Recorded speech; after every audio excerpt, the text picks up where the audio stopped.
안녕하세요. 전매 특허정입니다. 네, 오늘은 질문 하나 드리려고. 원장님 만약에 자녀분이 있다고 가정을 하고 아빠 나 의대 갈래 이러면은 보내실 거예요. 말려야지. 그걸 왜 해? 무조건 말려야죠. 자식 있으면 의대 보내고 싶으세요? 그래도 의사 하면 좋은 거 아니에요? 그거 왜 좋은 것 같아요? 난 그게 진짜 이해가 안 가. 아니, 나는 간 이유를 말할 수 있어. 집에서 저보러 의대를 가라고 하지는 않았거든요, 사실. 저희 누나도 의사긴 합니다. 뭐 그 영향을 안 받았다면 거짓말이지만 저는 탁구 선수를 꿈꾸고 있었잖아요. 국가대표를 꿈꾸고 운동을 하다가 그만두고서 의대를 간 거니까. 근데 누구도 의대를 갈 걸 기대도 안 했고 뭐 가라고 한 사람도 없었는데 주변에서 보면은 왜 그렇게들 다들 자식들을 의대 보내려고 애쓰는지 그건 사실 잘 이해는 안 가요. 왜 보내고 싶은 거예요, 근데? 그래도 이 사자 들어가는 직업이 안정적이어서 그런 게 아닐까요? 저는 그런 건 있는 것 같아요. 의대는 요즘은 엄마가 가래서 가는 사람이 대다수인 것 같고 저희 때만 해도 진짜 치맛바람으로 의대를 가는 친구들은 별로 없었던 것 같아요. 자기 의지를 갖고 가는데 자식이 만약에 가겠다라면 그걸 뭐 억지로 뜯어말릴 수는 없지만 막 이렇게 제가 직접 유도해가지고 넌 의대를 가야 돼 막 이러진 않을 것 같은 이유가 의사들은요 기본적으로 주변 사람만 행복합니다. 요즘은 또 의사들이 그렇게 잘 벌지도 않아요.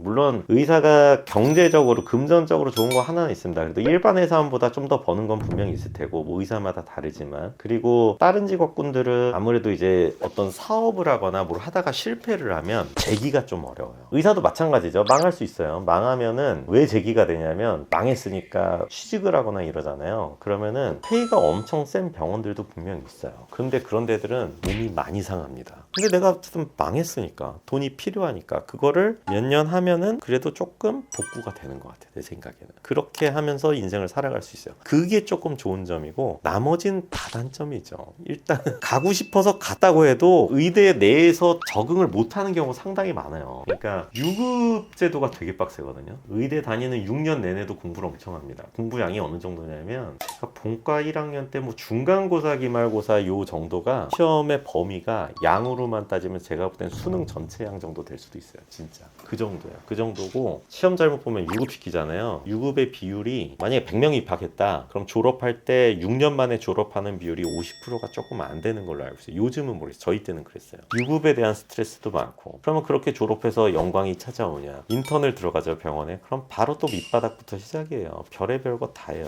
저는 가운 입고서 처음 받은 오더가 뭐였냐면 저는 이제 카톨릭대에서 트레이닝을 해서 부천성모병원에 있는 교수님이 서울성모병원, 강남성모병원으로 이제 옮기게 돼서 이사를 해야 되니까 박스를 구해와라. 그게 제 첫 오더였어요. 그래서 가운을 입고 처음 간 곳이 병원 뒤 쓰레기장입니다. 수액 박스 주우러. 그런 거부터 시작해요. 실제로. 레지던트 때는 잠 못 자요. 저 하루에 50분 잤습니다. 50분. 6개월 동안. 그러니까 이거는 이런 거를 알면은 부모 입장에서는 애가 의대를 제가 꼭 가고 싶어요 이런 거 아닌 이상 가라고 얘기하기 쉽지 않죠. 그리고 다 되고 나서도 본인 삶이 없어요. 그러니까 본인이 하는 일에 대해서 어떤 보람이나 성취감 이런 걸 느끼지 않는 사람이면은 마지못해 하는 일이면 절대 할 수 없는 직업이에요. 제가 볼 때. 그렇기 때문에 자식이 간다면은 그건 말리고 싶고 만약에 자식이 내가 하라는 대로 하겠다 그러면 저는 무조건 공대 보낼 것 같은데요. 아니, 심지어 요즘에는 대학도 안 보낼 것 같아. 대학 갈 돈으로 사업을 해보라고 할 것 같아. 대신에 준비를 해야 되니까 중학교 때부터 사회 전반에 대한 시사 공부를 좀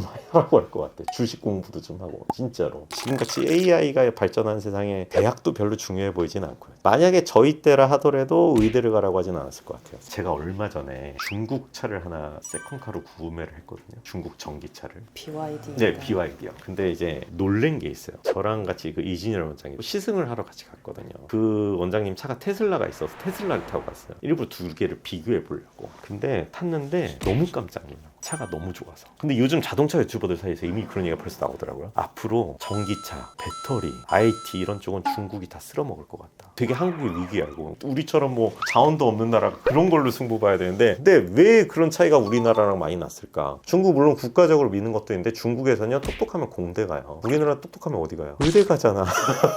근데 의대 교육이 전 세계적으로 정말로 혁신을 이뤄낼 수 있고 좋은 개발을 해서 과학자가 될 수 있는 그런 분야 분위기냐? 아니라니까요. 우리나라는 전기차도 마찬가지지만 규제.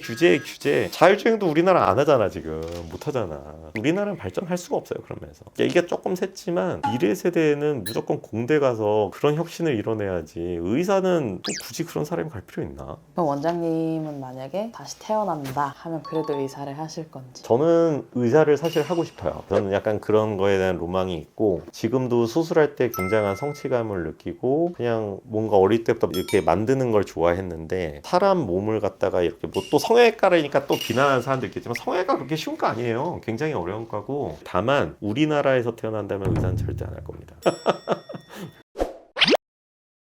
오늘은 자식이 있다면 의대를 보낼 건지에 관한 뭐 얘기를 했는데요. 일단 제가 처자식이 없어서 별로 공감이 안 가는 얘기긴 한데 다만 주변에 이제 의사인데도 자식을 의대 보내려는 부모들이 있더라고요. 전 좀 잘 이해를 못 하겠거든요. 자기가 그렇게 고생했는데 그 자식을 또 그 고생시키고 싶나 이런 생각이 드는데 어쨌든 우리나라 의대 열풍은 우리나라가 그렇게 건강하지 못한 사회라서 생기는 현상이라고 보거든요. 그래서 뭐 이런 거에 대해서도 한 번쯤 생각해봐도 괜찮을 것 같습니다. 조태과 이런 거 하지 마시고요. 전매특허 정우였습니다. 감사합니다.